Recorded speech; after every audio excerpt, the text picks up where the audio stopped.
Imagine a single flower, not a painting of one, not a metaphor for one.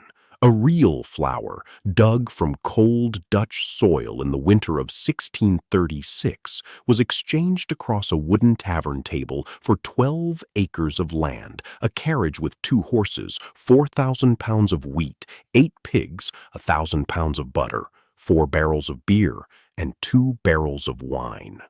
The man who handed over that property did not feel robbed. He felt fortunate. He believed he had acquired something more valuable than land, more durable than livestock, more certain than grain. He believed he had acquired the future, and for a brief, intoxicating, mathematically structured season, the rest of Dutch society believed the same thing. The tulip was not just a flower anymore. It had become a financial instrument, a store of status, a crystallized version of collective human desire, priced, leveraged, and traded forward into a future that would never arrive in the form anyone imagined. Then, February of 1637 arrived, and in a single market session in Haarlem, buyers simply stopped appearing. Not because of war, not because of plague, not because a government collapsed or a banking system imploded. Buyers stopped appearing because the price had no foundation. It never had. And once enough people noticed simultaneously, the entire architecture of value that the Dutch Republic had constructed around a bulb dissolved in hours. Not weeks, not months, hours. But if you follow the financial records left behind, a different story begins to emerge, because what happened in the tulip markets of the Dutch Golden Age was not, at its core, a story about flowers. It was not even a story about poor financial decisions. It was a forensic case study in the psychology of unbacked asset frenzies, a masterclass in how human beings construct value from narrative, sustain it through status signaling, amplify it through credit instruments, and then destroy it the moment collective belief fractures. The tulip bulb was simply the vehicle. The real architecture of collapse was built entirely from human behavior, and every structural feature of that collapse has reappeared with mathematical precision in every major speculative frenzy in recorded financial history since. This is not a story of Dutch foolishness. This is a financial autopsy of the human mind under conditions of manufactured abundance. The first thing to understand about the Dutch Republic of the 1620s and 1630s is that it was the most economically sophisticated society on earth. Amsterdam had invented the joint stock company. The Dutch East India Company, the VOC, was the first corporation in history to issue shares to the public, and those shares traded on the world's first formal stock exchange. The Dutch had developed futures contracts, options trading, fractional reserve banking, and a merchant class so financially literate that Amsterdam was the global center of capital by 1630. This was not a naive economy stumbling into speculation. This was the most advanced financial culture in the world, and it still produced one of the most perfectly structured asset bubbles in human history. That matters enormously, because one of the persistent myths of financial collapse is that it requires ignorance.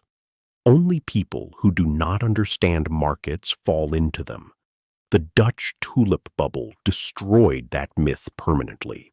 The men who drove tulip prices from 20 guilders to over 1,000 guilders in a single calendar year were not ignorant. They were sophisticated. They were experienced. They understood risk. They had built the instruments of modern finance.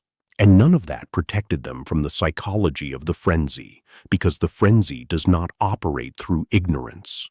It operates through incentives, through status, through the terror of being left behind while everyone around you accumulates. To understand the collapse, you must first understand the expansion, and the expansion began with something entirely legitimate.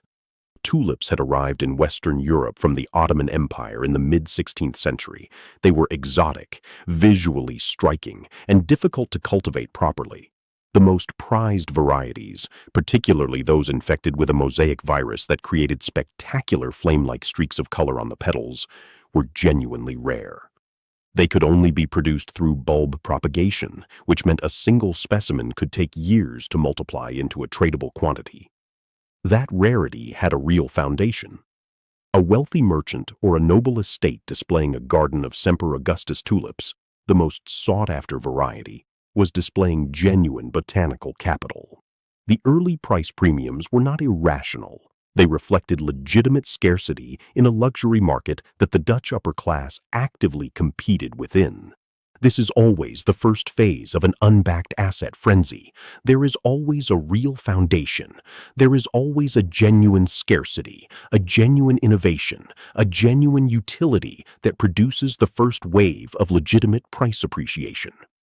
And that legitimate appreciation is precisely what makes the second phase so dangerous, because once prices begin to rise predictably, the asset stops being evaluated on its intrinsic qualities. It begins to be evaluated on its price trajectory.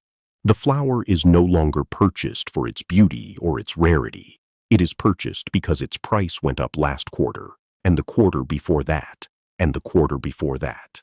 And at the moment that transition occurs, the asset has become a speculation. It has been emptied of its real foundation and filled instead with projected future belief. The tulip is no longer a flower. It is a financial instrument, backed entirely by the confidence that the next buyer will pay more than the current buyer paid. By 1634, this transition was already complete. The tulip market had been adopted by a new class of participants who had no horticultural interest whatsoever. These were tradesmen, artisans, weavers, bakers, and small merchants who had watched the Amsterdam elite accumulate bulbs and watched the prices climb and had drawn the obvious conclusion. They were not buying tulips. They were buying the price of tulips. And the distinction between those two things is the exact gap between an asset and a status illusion. The phase of distortion began here, and it was accelerated by a specific financial innovation that transformed a luxury market into a mass speculation. The Dutch merchant class had developed futures contracts for grain and spice trading, instruments that allowed buyers and sellers to agree today on a price for delivery at a specified future date. Someone applied this logic to tulip bulbs. And because tulip bulbs spend roughly 6 months of the year underground, between planting in autumn and lifting in summer, the futures contract was framed as a perfectly natural instrument. A buyer could purchase a promise of bulb delivery months before the bulb could even be examined. Payment was deferred, delivery was deferred, and crucially, no formal legal framework governed these contracts with any rigidity. This was the moment the behavioral decay accelerated beyond recovery, because a futures contract on a tulip bulb, settled in a tavern on a handshake and a chalk mark on a slate board, meant that any person could participate in the market without owning any actual asset. You could buy the promise of a bulb, sell that promise to someone else before it matures, and never touch soil or flower at any point. The market had become entirely notional, entirely abstracted from physical reality, and the volume of these contracts began to grow at a rate that the underlying supply of actual tulip bulbs could not possibly justify. The phase of expansion became a feedback loop. Prices rose. More people entered the market. More people entering pushed prices higher. Higher prices attracted even more entrants because rising prices are their own advertisement. Every newspaper account, every tavern conversation, every record of a sale at extraordinary multiples became evidence to the next buyer that the market was real, that the prices were valid, that the wealth being accumulated by early participants was not illusion, but fact. The behavioral mechanism here is precise. It is called reflexivity. The price itself becomes the information that justifies the price. The asset's value is confirmed not by any underlying quality, but by the fact that someone else paid for it yesterday. Ask yourself this question honestly. At what point does collective financial confidence become collective financial illusion instead of economic reality? The Dutch tulip market in the autumn of 1636 was not experiencing irrational behavior at the individual level.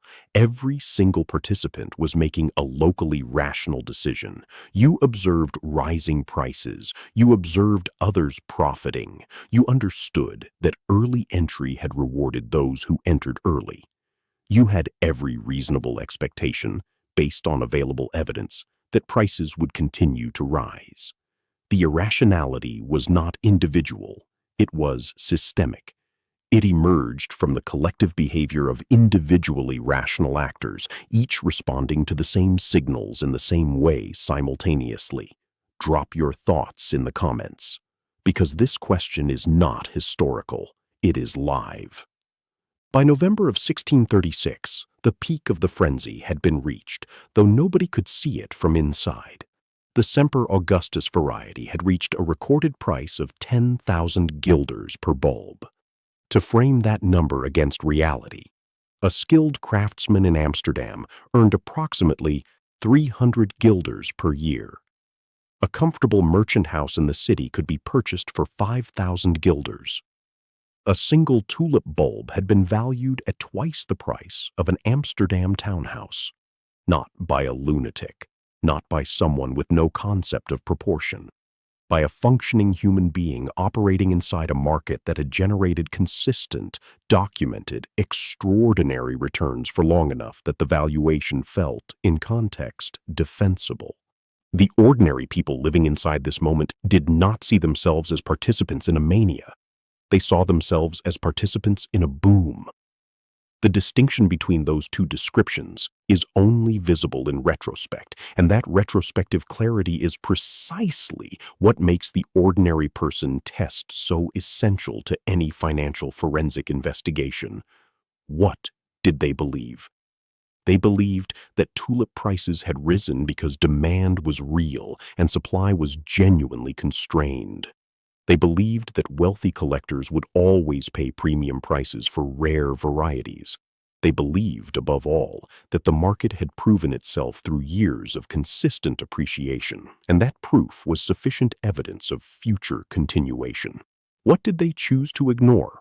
They chose to ignore that the ratio between the price of the most expensive bulbs and any conceivable utility of a flower had become mathematically absurd. They chose to ignore that the volume of futures contracts written on unlifted bulbs far exceeded any plausible physical supply.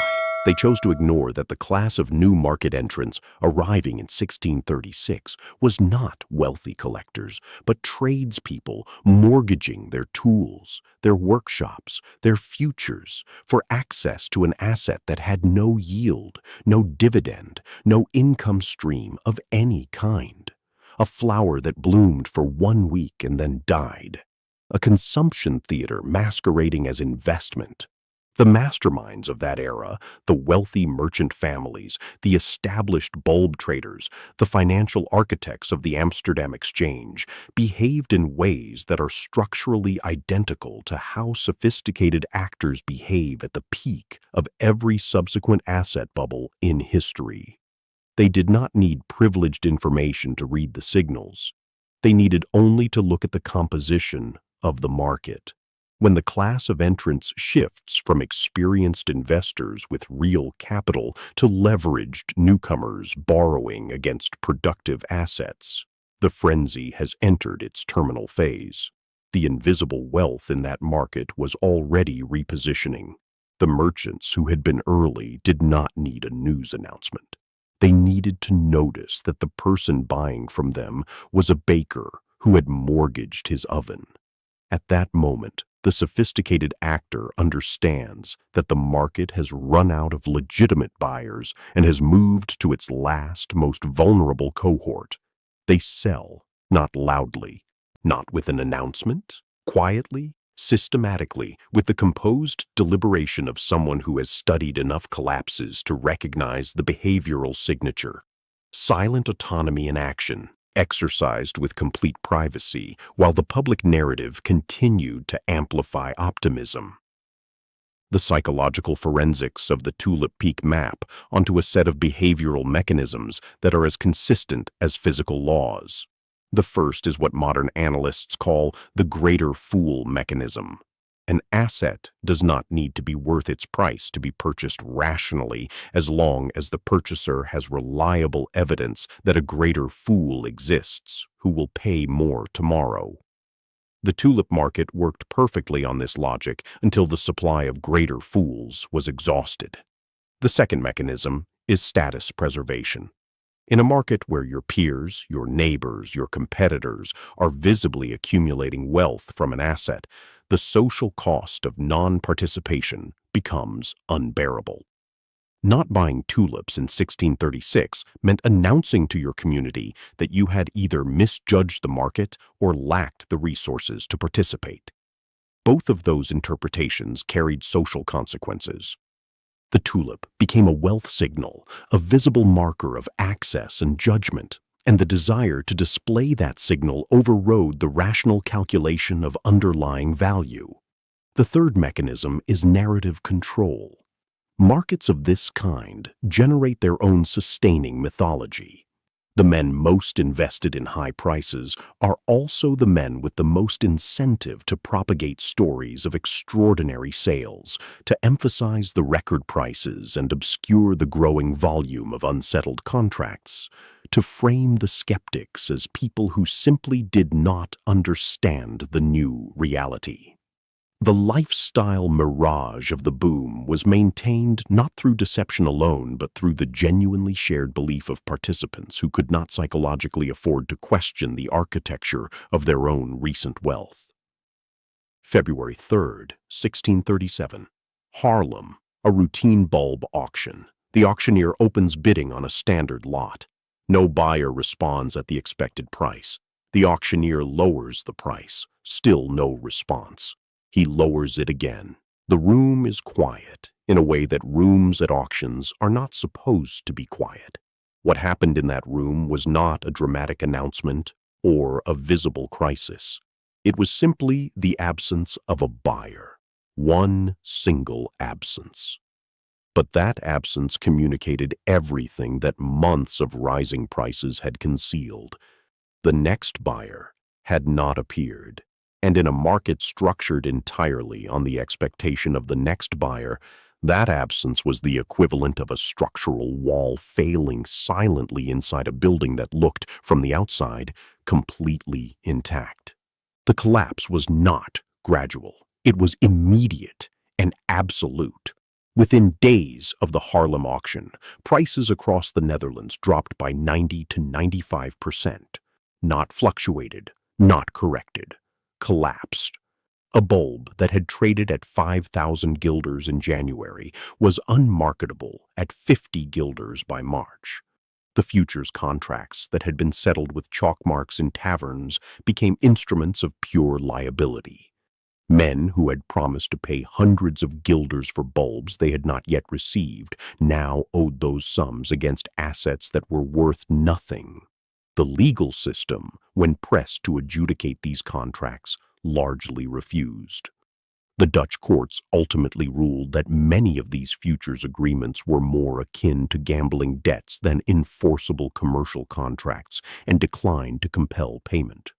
This saved some participants from complete ruin, but it also confirmed what the market had always been: not a legitimate financial exchange, a collective behavioral event, a shared dream that had been mistaken for an economy. The systemic fragility was not found in the flower. It was found in the total absence of any mechanism connecting price to underlying value. Every asset that has ever experienced a speculative frenzy shares this structural feature. The price is not anchored. It floats on belief. And belief, unlike land, unlike income, unlike productive capacity, can evaporate completely in a single trading session because it requires only one thing to sustain it: the expectation that it will continue.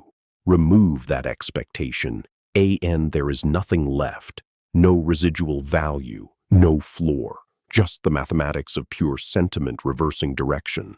The modern parallels are not comfortable to examine carefully. Every generation has its tulip. Every generation has its asset class where the composition of participants shifts from sophisticated capital to leveraged optimism, where the ratio between price and any conceivable underlying value reaches the domain of mathematical theater, where the sustaining narrative has been repeated so many times that questioning it requires more social courage than most people can afford. The specific asset changes. The architecture does not. The credit expansion that fuels the final phase follows the same behavioral pattern. The exit of sophisticated actors is executed with the same quiet deliberation.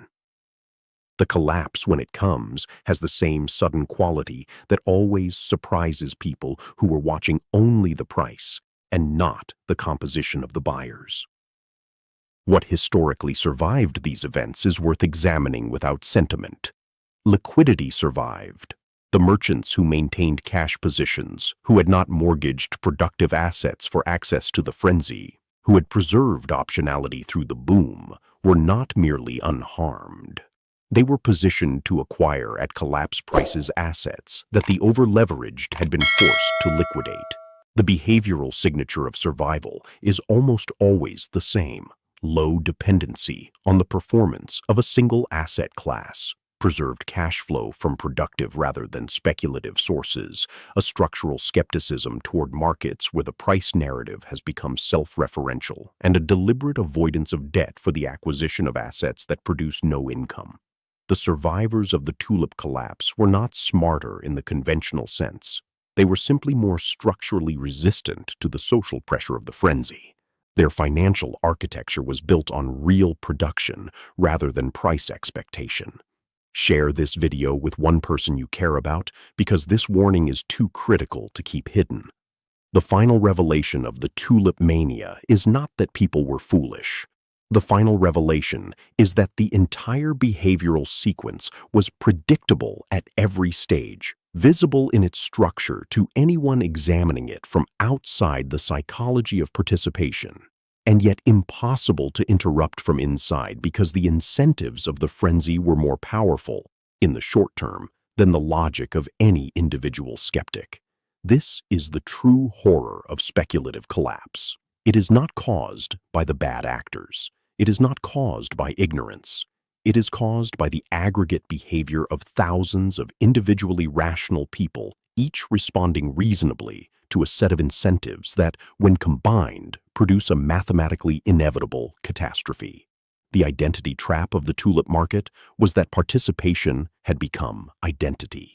To question the market was to question your own judgment, your own accumulated decisions, your own social position among people who had committed as deeply as you had.